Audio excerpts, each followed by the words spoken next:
Hello everyone. आज चाहिँ हामीले यो क्लास 12 को ग्रुप ए मा क्वेसन नम्बर 9 मा आउने क्वेसन 1 मार्क्स को क्वेसनको लागि प्र्याक्टिस गर्नेवाला छौँ। यो चाहिँ एडजस्टमेन्ट एन्ट्रिज हुन्छ। हाम्रो 13 वटा एडजस्टमेन्ट एन्ट्रिजहरू छ, त्यो मध्ये एउटाको चाहिँ फिक्स आउँछ एक्जाममा। त्यही भएर हामीले चाहिँ यसलाई एकदम राम्रोसित हेर्नु पर्यो हैन सबैलाई। अनि यो यति भिडियो हेरिसकेपछि चाहिँ यो क्वेसन जहाँबाट जसरी घुमाएर आए पनि यो 1 मार्क्स चाहिँ तपाईहरुले सल्भ गर्नुहुन्छ।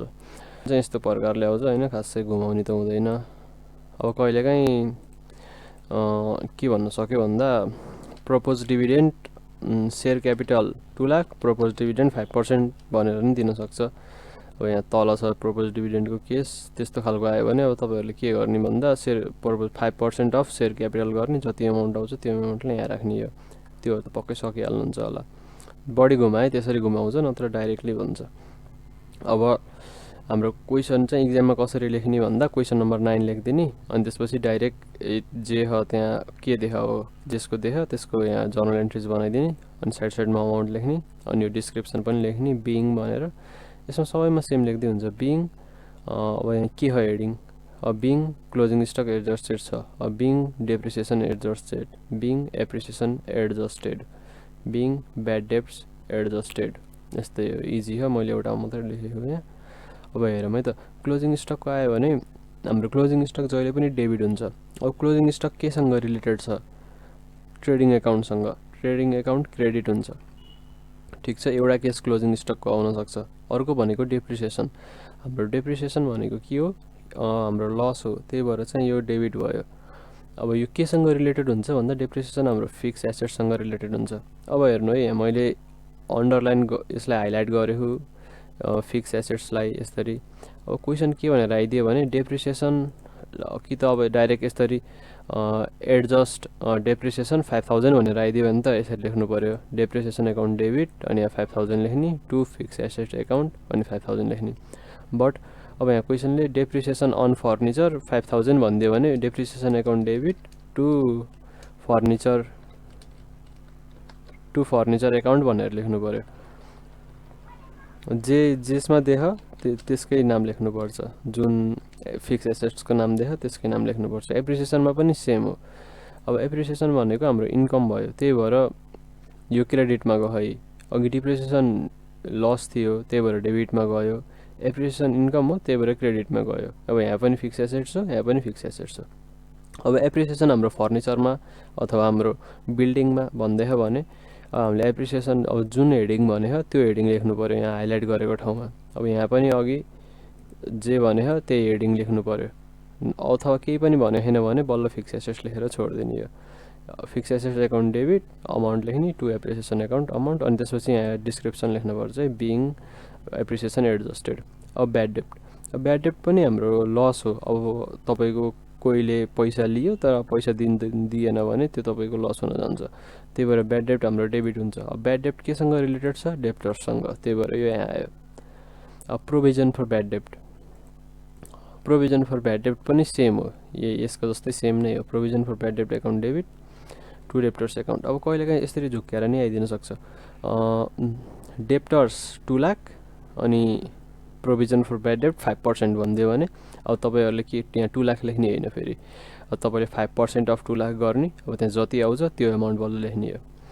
अब हाम्रो 6 नम्बरमा के छ भन्दा आउटस्ट्यान्डिङ र ड्यू सेम भयो। अनि अब यो यहाँ ब्र्याकेटमा expenses heading account debit to outstanding expenses यस्तो ब्र्याकेटमा देख्यो नि, यो भनेको चाहिँ तपाईँहरूले यसलाई केसँग चेन्ज गर्ने हो भन्दा जस्तै स्यालेरी ड्यू 2000 भनेर आयो भने, कि त आउटस्ट्यान्डिङ स्यालेरी 2000 भनेर आयो भने अब यहाँ के हो त नि, अब त्यो हेडिङको नाम स्यालेरी हो नि, salary account debit to outstanding salary account, अनि 2000 त्यो।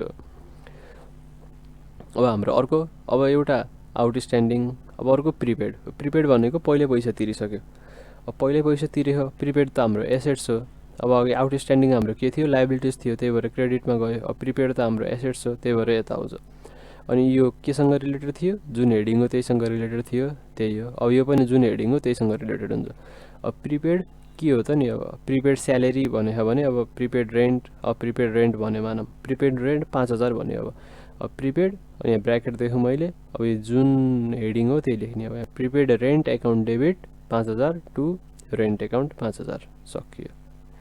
अनि यहाँ डिस्क्रिप्सन नै लेख्ने बिङ प्रिपेड रेन्ट एडजस्टेड भइहाल्यो। अब यहाँ चाहिँ प्रिपेड रेन्ट एक्सपायर भनेको, अब एक्सपायर भनेको नि हाम्रो खर्च हो, त्यही भएर डेबिटमा छ। अघि हाम्रो के थियो, लगभग सेम छ नि त नि यो अघि हाम्रो प्रिपेड एक्सपेन्सेस भनेको हाम्रो एसेट्स थियो, त्यही भएर डेबिटमा आयो। अब अहिले प्रिपेड एक्सपेन्सेस एक्सपायर छ, यो हाम्रो के हो, लस हो, यो हाम्रो खर्च एक्सपेन्सेस हो, त्यही भएर यो पनि डेबिटमै आयो। अनि त्यसपछि यो प्रिपेड केसँग रिलेटेड हो त्यही लेख्ने। एक्सपेन्सेस वाज एक्सपायर भने अब प्रिपेड के एक्सपायर, प्रिपेड इन्सुरेन्स एक्सपायर 10,000 भनिदियो भने prepaid insurance expire account debit 10,000 to prepaid insurance account 10,000 भ्याइयो। अब प्रोभिजन फर इन्कम ट्याक्स भनेको, यो इन्कम ट्याक्स चाहिँ हाम्रो प्रोभिजन फर इन्कम ट्याक्स क्रेडिटमा हुन्छ। हामीले ब्यालेन्स सिटमा रेकर्ड गर्दा पनि यसलाई उसमा रेकर्ड गरेका हुन्छौँ नि, करेन्ट लाइबिलिटिजमा, त्यही भएर यो क्रेडिटमा हुन्छ। क्रेडिटमा लेखिदिइहाल्ने यो आयो भने, to provision for income tax लेखिदिने। अब यो हाम्रो केसँग रिलेटेड हुन्छ, यो हाम्रो इन्कम स्टेटमेन्टसँग रिलेटेड हुन्छ। एक्सपेन्सेस वाज, अब income earn but not receive, accrued income कि त income earn but not receive भनेर आउँछ। अब यसलाई के गर्नु पऱ्यो, एक्युर्ड के हो, अब एक्युर्ड स्यालेरी हो कि, अब accrued salary account debit to salary account. अनि यहाँ डिस्क्रिप्सन लेखिदिने। त्यसपछि अर्को हाम्रो एडभान्स रिसिभ भनेको काम गर्नभन्दा पहिल्यै पैसा पाइसक्यो, अनअर्न इन्कम भनेको। इन्कम त रिसिभ गर्यो तर अर्न गरे होइन कि, त्यसलाई भन्नु पऱ्यो कि यसलाई, लाइक पैसा त पाइसक्यो तर काम गर्दै छैन भनेपछि त लाइबिलिटिज हुनु पऱ्यो नि त, त्यसको दायित्व हो काम गर्नुपर्ने। त्यही भएर अब इन्कम के पायो, जस्तै एडभान्स कमिसन पायो अरे, एडभान्स कमिसन 5,000 भनेर आयो भने commission account debit to advance commission account. अनि यसको नि बिङ एडभान्स कमिसन एडजस्टेड लेख्दै हुन्छ। अब प्रपोज डिभिडेन्ड भने retain earning account debit to propose dividend account. हाम्रो अर्को के छ, जेनरल रिजर्भ छ। जेनरल रिजर्भ चाहिँ हाम्रो यो र यो सेम नै हो, यहाँ यसको तलको मात्रै फरक हो, भइहाल्यो। अब types of entry formulas to remember भन्ने हो। अब क्लोजिङ स्टक आयो भने क्लोजिङ स्टक जहिले पनि डेबिट हुन्छ टु ट्रेडिङ एकाउन्ट, किन भन्दा we are adding remaining stock to our account. हाम्रो बचेको जुन स्टक छ त्यसलाई चाहिँ हामीले आफ्नो खातामा फेरि अब नेक्स्ट वर्षको लागि फेरि त्यो ओपनिङ स्टक हुन्छ नि त, यो वर्षको क्लोजिङ स्टक, त्यो भन्न खोजेको। हाम्रो अब depreciation account debit to assets account भने फिक्स एसेट्स एकाउन्ट। अब एसेट्स लस्ट भ्याल्यु यो एक्सपेन्सेस भयो, एप्रिसिएसन हाम्रो गेन भयो। तपाईँले हेर्नु होला, यो मैले माथि नै बुझाइदिएछु राम्रोसित,